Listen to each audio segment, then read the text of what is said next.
السلام عليكم ورحمة الله وبركاته. رزقي تي سمالي اينيو نياتو تزقب هجرادو. هجيكي سمالي اينيو هنوجتو قد جدي هجدو. مقاكي ربي استكسو ناموس جلات ريسو هندن دو هودو. نقان قبناكي كيستاهي بقدو. بسم الله الرحمن الرحيم. الحمد لله رب العالمين، ثم الصلاة والسلام على أشرف المرسلين حبيبنا محمد وعلى آله وصحبه أجمعين.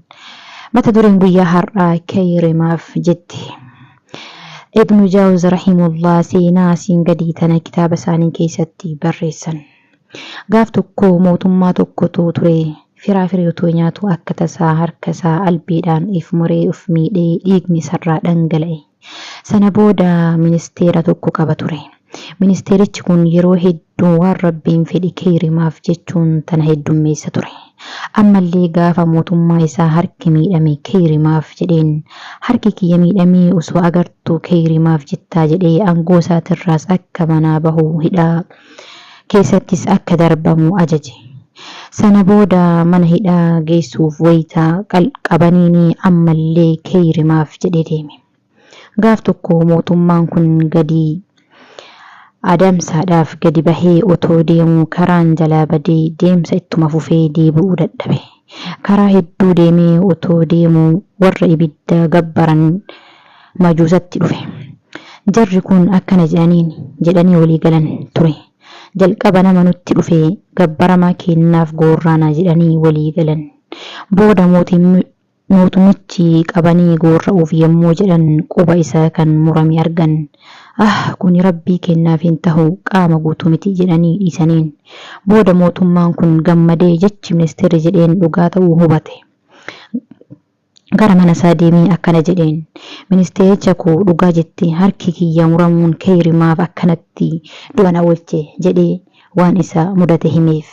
Garuu ati gaafa mana hidhaa si geessuuf deeman keerimaaf jette. Mee maal keerii qaba hidhamuun kee jedheen. Ministeerichis mootummaa koo osoo hidhamuu baadhee si wajji deemee harka kee muramuu yoo argan ana kan qaama guutuu qabu qabanii na goorra'u ture jedheen. Obboleewwan kiyyaa seenaa kanarraa waan guddaa barattan ture. Waan rabbiin fidee waan rabbiin jaalatee namni du'uu miidhamanuu kallattii kamiinuu keerimaaf alhamdulillahi jedhanii rabbitti tawakkaluun waanuma keerii gara boodaatiin nama fida ture. Akkasumas keerimaaf jedhanii rabbitti hirkatanii waan tokko jala darbuun waan rabbiin namaan fedhisan jaalatuun bakka tokko sirraa cufa ture. Waan kamiinuu waan rabbiin fidu rabbii irraa kan ta'e kan du'ellee kan cabellee kan kufellee alhamdulillahi jennee rabbii keenyatti haa hirkannu. Keerimaaf jechuun kun waan guddaa of keessaa qaba. Waan rabbiin irraa dhufte kamiinuu keerimaaf jechuun kun wantoota akkanaa kana namaa fidan. Fakkeenya gabrichi gaafa mootummaa isaa harka miidhamullee kun keerimaaf jedheen. Keerimaaf jechuun kun hir'ina qaamaa qabaachuu isaatiin du'a irraa baraaramee jira. Akkasumas ministeerichi hidhame kunilleen isa biraa sababa hidhamuu saniitiin hafuun isaa keerimaaf jedhee hidhaa sanii gammaduun isaa akka hidhamuu sanaan du'a irraa baraaramu taasisee jira. Waan rabbiin fidu kamuunuu keerimaaf alhamdulillahi rabbil aalamiin jennee rabbitti tawakkaluun bifa kanaan waan nu miidhu fakkaatee waan keera akka nu fidu nu barsiisa.